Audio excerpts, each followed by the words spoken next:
बच्चों, कैसे हो आप सभी। बच्चों, मैं आशा करती हूँ कि आप सभी बहुत अच्छे होंगे। तो बच्चों, आज की कक्षा में जो पाठ हम पढ़ने जा रहे हैं वो है डॉक्टर भीमराव अंबेडकर। तो बच्चों, आपने डॉक्टर भीमराव अंबेडकर का तो नाम तो सुना ही होगा, जिन्हें भारतीय संविधान का जनक भी कहा जाता है। तो आइए बच्चों, देखते हैं क्या बताया गया है डॉक्टर भीमराव अंबेडकर के बारे में। हमारा देश पहले अंग्रेजों के अधीन था। अनेक महापुरुषों ने इसे आजाद कराने के लिए अपनी जान की बाजी लगा दी। स्वतंत्र भारत का संविधान बनाने में जिन लोगों ने अपना योगदान दिया, उनमें डॉक्टर भीमराव अंबेडकर का नाम अग्रगण्य है। वे आधुनिक भारत के प्रमुख विधिवेत्ता, समाज सुधारक और संघर्षशील नेता थे। डॉक्टर भीमराव अंबेडकर का जन्म 14 अप्रैल 1891 को मध्य प्रदेश के महू नामक स्थान पर हुआ था। बचपन में उनका नाम भीम सकपाल रखा गया। उनके पिता का नाम रामजी मालोजी था। वे सैनिक स्कूल में प्रधानाध्यापक थे। शिक्षक होने के कारण वे शिक्षा के महत्व को भली भांति जानते थे। वे जानते थे कि जीवन में आगे बढ़ने के लिए मनुष्य का शिक्षित होना अत्यंत आवश्यक है। इसीलिए उन्होंने प्रारंभ से ही बालक भूमि की शिक्षा पर विशेष ध्यान दिया। तो देखो बच्चों, आपको पता है जो हमारा देश है वो पहले अंग्रेजों के अधीन था और इसको आज़ाद कराने के लिए कई नेताओं ने या कई महापुरुषों ने अपनी जान की बाजी लगा दी। अब जब हमारा भारत आज़ाद हो गया, उसके बाद आपको सभी को पता होगा जितने भी स्वतंत्र देश होते हैं सभी का अपना अपना एक संविधान होता है। इसी तरीके से हमारे देश का भी एक संविधान है, जिसको बनाने के लिए सबसे ज़्यादा योगदान डॉक्टर भीमराव अंबेडकर ने दिया। और इसके अलावा वे आधुनिक भारत के समाज सुधारक और संघर्षशील नेता थे। डॉक्टर भीमराव अंबेडकर का जन्म 14 अप्रैल 1891 को मध्य प्रदेश में हुआ। बचपन में उनका नाम भीम सकपाल रखा गया और उनके जो पिताजी का नाम था वो रामजी मालोजी था। उनके जो पिताजी थे वो एक सैनिक स्कूल में प्रधानाध्यापक थे और शिक्षक होने के कारण वो शिक्षा के महत्व को अच्छी तरीके से जानते थे। इसीलिए उन्होंने बालक भूमि की शिक्षा पर, मतलब भीमराव अंबेडकर की शिक्षा पर अधिक जोर दिया। अब आगे देखते हैं बच्चों, आगे क्या बताया गया है। पहले समाज में ऊंच नीच और संकीर्णता की भावना फैली हुई थी। डॉक्टर भीमराव अंबेडकर का जन्म ऐसी जाति में हुआ था जिसे हिंदू समाज अपने दंभ और अंधविश्वास के कारण निम्न कोटि का समझता था। बालक भीम सकपाल को विद्यार्थी जीवन से ही छुआछूत के कटु अनुभव होने लगे। जब डॉक्टर भीमराव अंबेडकर की अवस्था 6 वर्ष की थी, तब वे अपने बड़े भाई के साथ अपने पिता से मिलने जा रहे थे। गर्मी के दिन थे। दोनों भाई रेलवे स्टेशन पर उतरे पर उन्हें वहां कोई नहीं मिला। उनके पिता किसी कारणवश उन्हें लेने नहीं आ सके। गांव वहां से काफी दूर था। स्टेशन मास्टर को उन दोनों बालकों पर दया आ गई। उसने उनके लिए एक किराए की बैलगाड़ी मंगा दी। दोनों बच्चे बैलगाड़ी पर बैठकर चल दिए। अभी वे कुछ ही दूर गए थे कि गाड़ी वाले ने उनसे उनकी जाति पूछ ली। बच्चे भोले होते ही हैं, सब कुछ सच सच बता दिया। उनकी जाति का नाम सुनते ही गाड़ी वाला आग बबूला हो गया। उसने दोनों बच्चों को गाड़ी से नीचे धकेल दिया। दोनों भाई रोते बिलखते काफी देर तक पैदल ही अपने घर पहुंचे। रास्ते में किसी ने उन्हें पीने के लिए पानी तक नहीं दिया। तो देखो बच्चों, क्या बता रहे हैं इस पाठ में, क्या बताया जा रहा है कि हमारा जो पहले का समाज था उसमें ऊंच नीच की भावना बहुत ज़्यादा फैली हुई थी। अब जो डॉक्टर भीमराव अंबेडकर हैं वो एक ऐसी जाति से आते थे जिसे हिंदू समाज अपनी अंधविश्वास के कारण निम्न कोटि का समझता था। बालक भीम जो हैं, जो भीमराव अंबेडकर थे, बचपन से ही उन्हें छुआछूत का सामना करना पड़ा। अब एक बार क्या हुआ, जब डॉक्टर भीमराव अंबेडकर 6 वर्ष के थे, तब वो अपने बड़े भाई के साथ अपने पिताजी से मिलने जा रहे थे और गर्मी के दिन थे। दोनों भाई रेलवे स्टेशन पर उतरे, लेकिन किसी कारणवश उनके जो पापा थे, उनके जो पिताजी थे, वो उन्हें नहीं लेने आ सके। लेकिन जो रेलवे जो स्टेशन मास्टर था उसे उन दोनों बालकों पर दया आ गई और उसने एक किराए की बैलगाड़ी मंगाकर दोनों बालकों को उस पर बिठा दिया। अब रास्ते में चलते चलते जो बैलगाड़ी चलाने वाला था उसने दोनों बालकों से जाति पूछ ली। अब बच्चों आपको पता ही है जो बच्चे होते हैं वो तो भोले होते हैं और वो सारी बातें सच सच बता देते हैं, वो कुछ भी छुपाते नहीं हैं।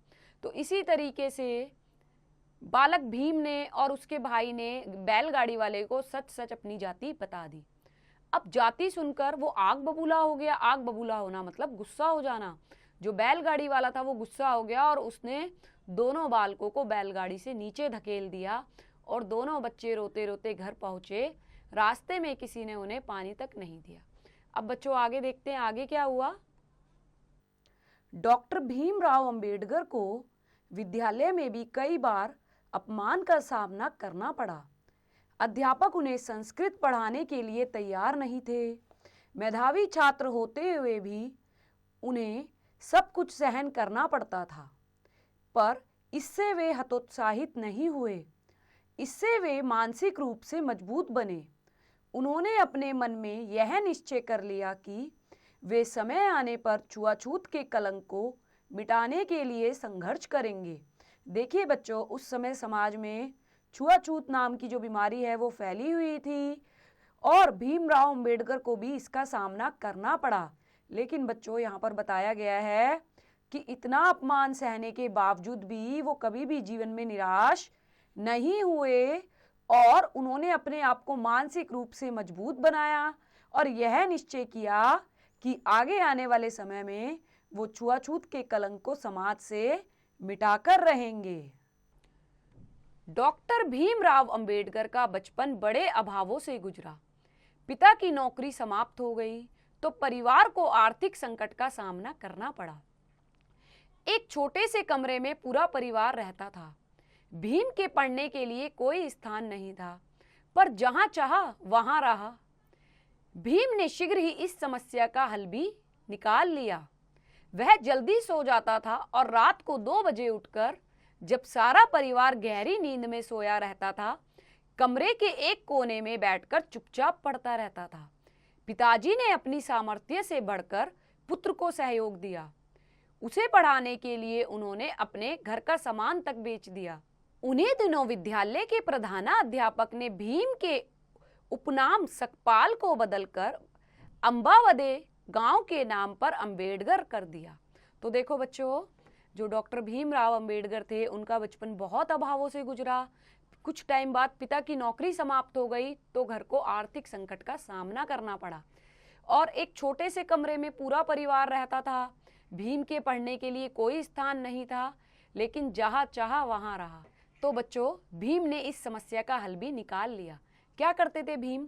रात को तो जल्दी सो जाते थे, लेकिन रात के 2 बजे जब सारा परिवार सोया होता था तब वो उठ जाते थे और एकांत में अपनी पढ़ाई किया करते थे।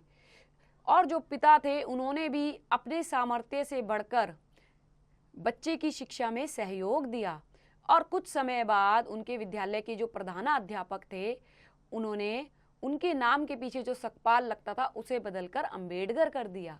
अब बच्चों, ये अंबेडकर शब्द कहाँ से आया? वहां पर एक गांव था जिसका नाम था अंबावदे। उस अंबावदे से अंबेडकर बना। अब आगे देखते हैं बच्चों, आगे क्या हुआ। अब आपको समझ में आ गया यहाँ तक।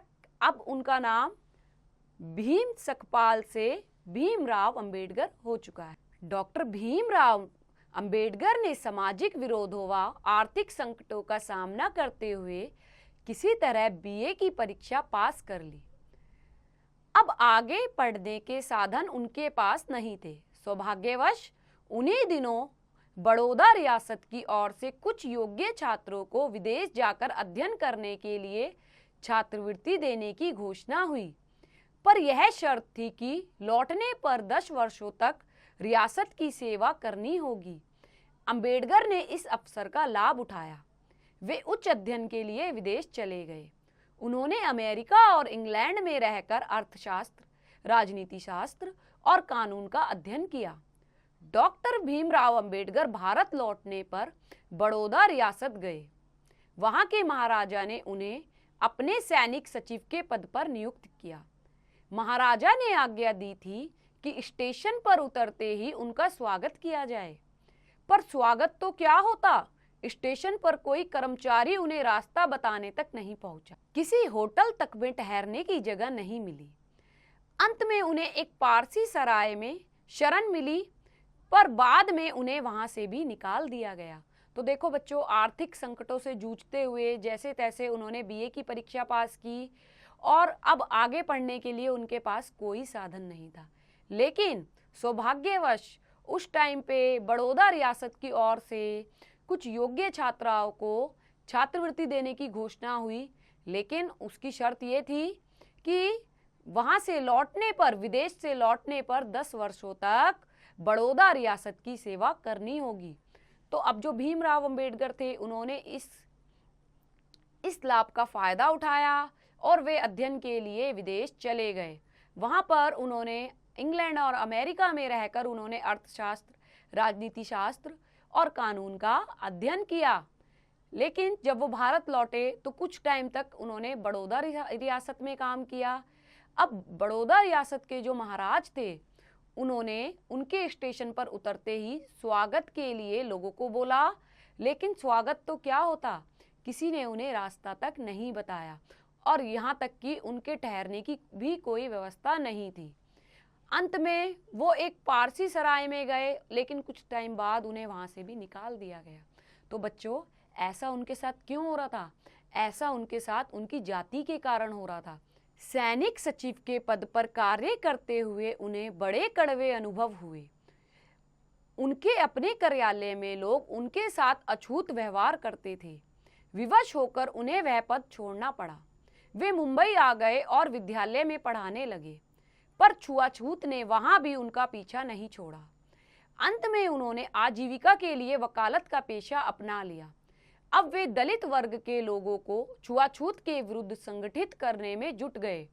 उन्होंने अपना शेष जीवन इसी महान उद्देश्य को अर्पित कर दिया। तो बच्चों देखो, अब क्या हुआ, सैनिक सचिव के पद पर कार्य करते हुए भी उन्हें बड़े कड़वे अनुभव हुए। उनके कार्यालय के लोग, मतलब उनके ऑफिस के लोग जहाँ पर वो काम करते थे, वो भी उनसे अछूत व्यवहार करते थे और फिर मजबूरी में आकर उन्हें वो पद छोड़ना पड़ा। उसके बाद वो मुंबई चले गए। वहाँ जाकर उन्होंने एक विद्यालय में नौकरी शुरू करी, लेकिन छुआछूत ने उनका पीछा वहाँ भी नहीं छोड़ा और अंत में अपनी आजीविका, मतलब अपना जीवन चलाने के लिए उन्होंने वकील का पेशा चुना और फिर वो दलित वर्ग के लोगों को छुआछूत के विरुद्ध आवाज उठाने के लिए संगठित करने लगे और फिर उन्होंने अपना शेष जीवन इसी में निकाल दिया। आगे देखते हैं बच्चों, आगे क्या हुआ। उस समय गांधी जी भी हिंदू समाज पर लगे छुआछूत के कलंक को मिटाने के लिए प्रयत्नशील थे। अंबेडकर उन प्रयत्नों से संतुष्ट नहीं थे। वे किसी की कृपा नहीं चाहते थे। उन्होंने कहा कि हमें किसी की कृपा नहीं, अपना अधिकार चाहिए। उन्होंने अपनी बात हर मंच से कही। लंदन में आयोजित 2 गोलमेज सम्मेलनों में भी उन्होंने अछूतों की समस्या को जोरदार ढंग से उठाया। जब उन्हें वायसराय की एग्जीक्यूटिव काउंसिल का सदस्य बनाया गया तो तब भी वे अपने पद का उपयोग इस समस्या के समाधान में ही करते रहे।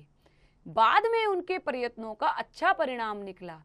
शीघ्र ही सरकार के द्वारा स्थिति में स्थायी सुधार के लिए ठोस कदम उठाए गए। तो देखो बच्चे, उस समय गांधी जी भी हिंदू समाज पर जो छुआछूत का कलंक लगा था उसको हटाने के लिए प्रयत्नशील थे। मतलब गांधी जी भी इस पर कार्य कर रहे थे, लेकिन जो भीमराव अंबेडकर थे वो उनके कार्यों से संतुष्ट नहीं थे और वो किसी की कृपा भी नहीं चाहते थे। वो चाहते थे कि हमें कृपा नहीं चाहिए, ये तो हमारा अधिकार है। और जिस भी जगह वो जाते हर मंच से उन्होंने अपनी बात कही और इसके बाद उन्हें वायसराय की एग्जीक्यूटिव काउंसिल का सदस्य बनाया गया और इस पद का प्रयोग भी उन्होंने इसीलिए किया और बाद में उनके जो प्रयत्न थे उनका परिणाम अच्छा निकला और सरकार द्वारा छुआछूत को मिटाने के लिए कुछ स्थायी कदम उठाए गए। धीरे धीरे डॉक्टर भीमराव अंबेडकर भारत के राष्ट्रीय नेताओं में अपना स्थान बना चुके थे। दलित वर्ग तो उन्हें अपने उद्धारक के रूप में देखने लगा था। सन 1947 ईस्वी में देश स्वतंत्र हुआ और अपनी राष्ट्रीय सरकार बनी। डॉक्टर भीमराव अंबेडकर को उस सरकार में कानून मंत्री बनाया गया। उन्हें संविधान का प्रारूप करने वाली उप समिति का अध्यक्ष भी बनाया गया। भारत के संविधान पर डॉक्टर भीमराव अंबेडकर के प्रगतिशील विचारों की स्पष्ट छाप दिखाई देती है। यह उनके प्रयत्नों का ही परिणाम था कि भारत के संविधान द्वारा जाति, धर्म, संप्रदाय, भाषा, प्रांत और लिंग के आधार पर होने वाले भेदभाव को सदा सदा के लिए समाप्त कर दिया गया। डॉक्टर भीमराव अंबेडकर हिंदुओं की वर्ण व्यवस्था को दलित वर्ग के सामाजिक अपमान का कारण मानते थे। उन्हें भगवान बुद्ध का मत बड़ा आकर्षक लगता था, जिसमें जाति वर्ग ऊंच नीच के लिए कोई स्थान नहीं है। शायद इसीलिए अपने जीवन के अंतिम काल में उन्होंने बुद्ध धर्म अपना लिया। तो देखो बच्चों, अब क्या हुआ, अब जो सरकार थी उसने धीरे धीरे स्थायी कदम उठाए। धीरे धीरे जो डॉक्टर भीमराव अंबेडकर थे वो भी राष्ट्रीय नेताओं में अपना स्थान बना चुके थे। जो दलित वर्ग था वो तो उन्हें अपने भगवान की तरह देखता था, और क्योंकि सबसे ज़्यादा उद्धार जो है दलित वर्ग का वो डॉक्टर भीमराव अंबेडकर की वजह से ही हुआ। और फिर 1947 के बाद उन्हें राष्ट्रीय सरकार में कानून मंत्री बनाया गया और फिर संविधान तैयार करने वाली उप समिति का अध्यक्ष भी बनाया गया। हमारा जो संविधान है वो डॉक्टर भीमराव अंबेडकर के द्वारा तैयार किया गया और हमें इस पर उनकी छाप भी साफ दिखाई देती है। और उनके ही प्रयत्नों का परिणाम है कि भारत में जाति, धर्म, संप्रदाय और लिंग के आधार पर होने वाले भेदभाव को सदा सदा के लिए समाप्त कर दिया गया। अब जो डॉक्टर भीमराव अंबेडकर थे वो हिंदुओं की जो वर्ण व्यवस्था है, जैसे कि वर्ण व्यवस्था आपको पता होगा, हिंदू धर्म में चार प्रकार की वर्ण व्यवस्था है, ब्राह्मण, क्षत्रिय, वैश्य, शूद्र। लेकिन जो भीमराव अंबेडकर थे वो दलित वर्ग के लिए इसको अपमान मानते थे। इसीलिए उन्हें जो बुद्ध है, गौतम बुद्ध का मत उन्हें बड़ा आकर्षक लगता था, क्योंकि बुद्ध धर्म में किसी भी जाति, वर्ग व उच्च नीच के लिए कोई स्थान नहीं है। इसीलिए अपने जीवन के अंतिम दिनों में उन्होंने बुद्ध धर्म अपना लिया। भारत की राष्ट्रीय सरकार में भी वे अधिक दिनों तक नहीं रहे। अक्टूबर 1951 में उन्होंने केंद्रीय मंत्रिमंडल से त्यागपत्र दे दिया। इसके बाद वे पूरी तरह से दलित वर्ग को संगठित करने में जुट गए। 6 दिसंबर 1956 को नई दिल्ली में उस महान जीवन का अंत हो गया जो सामाजिक भेदभाव, विषमता और अपमान के सामने कभी नहीं झुका, जिसने सभी सामाजिक अवरोधों का दृढ़ता से सामना किया और अपनी कर्मठता, लगन और कार्यक्षमता से यह सिद्ध करके दिखाया कि मनुष्य चाहे तो सभी प्रकार की बाधाओं को दूर करके अपने जीवन को उन्नत बना सकता है। हमारा राष्ट्र उस महापुरुष का ऋणी है और स्वयं को गौरवान्वित अनुभव करता है। राष्ट्र के प्रति उनकी महान सेवाओं को देखते हुए भारत सरकार ने उन्हें देश की सर्वोच्च उपाधि भारत रत्न से सम्मानित किया है। तो देखो बच्चों, कुछ टाइम बाद वो भारत सरकार में भी नहीं रहे और अक्टूबर 1951 में उन्होंने केंद्रीय मंत्रिमंडल से त्यागपत्र दे दिया और उसके बाद वो पूरी तरीके से दलित वर्ग को संगठित करने में जुट गए।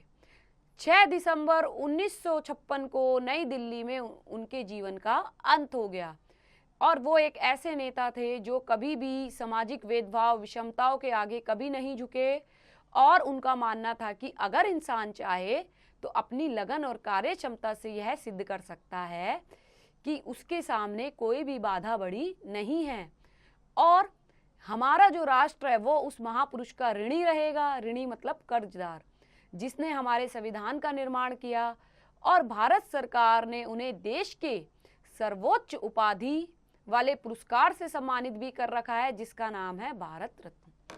तो बच्चों, ये था भीमराव अंबेडकर के बारे में। अब हम आगे इसका अभ्यास कार्य देखते हैं। सबसे पहले पाठबोध का सही विकल्प के सामने सही का चिन्ह लगाइए। तो बच्चों, यहाँ पर आपको जो ऑप्शन सही है वो आपको चुनना है। डॉक्टर भीमराव अंबेडकर के पिता प्रधानाध्यापक थे सैनिक स्कूल में। डॉक्टर भीमराव अंबेडकर का बचपन गुजरा अभावों में। डॉक्टर भीमराव अंबेडकर को सरकार में बनाया गया कानून मंत्री। डॉक्टर भीमराव अंबेडकर ने अपने जीवन के अंतिम काल में अपना लिया बौद्ध धर्म। डॉक्टर भीमराव अंबेडकर का देहांत हुआ 6 दिसंबर 1956 को। आइए बच्चों आगे देखते हैं अगला क्वेश्चन। ख, रिक्त स्थानों की पूर्ति कीजिए। पहले समाज में ऊंच नीच और संकीर्णता की भावना फैली हुई थी। बालक भीम सकपाल को विद्यार्थी जीवन से ही छुआछूत के कटु अनुभव होने लगे। अध्यापक उन्हें संस्कृत पढ़ाने के लिए तैयार नहीं थे। डॉक्टर भीमराव अंबेडकर भारत लौटने पर बड़ौदा रियासत गए। डॉक्टर भीमराव अंबेडकर हिंदुओं की वर्ण व्यवस्था को दलित वर्ग के सामाजिक अपमान का कारण मानते थे। अक्टूबर 1951 में उन्होंने केंद्रीय मंत्रिमंडल से त्यागपत्र दे दिया। अगला क्वेश्चन देखेंगे बच्चों। ग, मिलान कीजिए। तो बच्चों यहाँ पर आपको मिलान करना है। अवस्था, आयु, छात्रवृत्ति, वजीफा, विवश, मजबूर, मेधावी, बुद्धिमान, कटु, कड़वे, अवरोध, रुकावट। तो आओ बच्चों आगे देखते हैं। घ, निम्नलिखित प्रश्नों के उत्तर दीजिए। यहाँ पर बच्चों आपसे कुछ प्रश्न पूछे गए हैं, आपको इन प्रश्नों के उत्तर देने हैं। सबसे पहले, डॉक्टर भीमराव अंबेडकर का जन्म कब और कहाँ हुआ था? तो बच्चों आप इसमें क्या लिखोगे? डॉक्टर भीमराव अंबेडकर का जन्म 14 अप्रैल 1891 को मध्य प्रदेश के महू नामक स्थान पर हुआ था। बच्चों अब अगला क्वेश्चन देखेंगे। डॉक्टर भीमराव अंबेडकर के पिता क्या कार्य करते थे? डॉक्टर भीमराव अंबेडकर के पिता एक सैनिक स्कूल में प्रधानाध्यापक का कार्य करते थे। बड़ौदा रियासत के महाराज ने अंबेडकर को किस पद पर नियुक्त किया? तो इसमें आप क्या लिखोगे?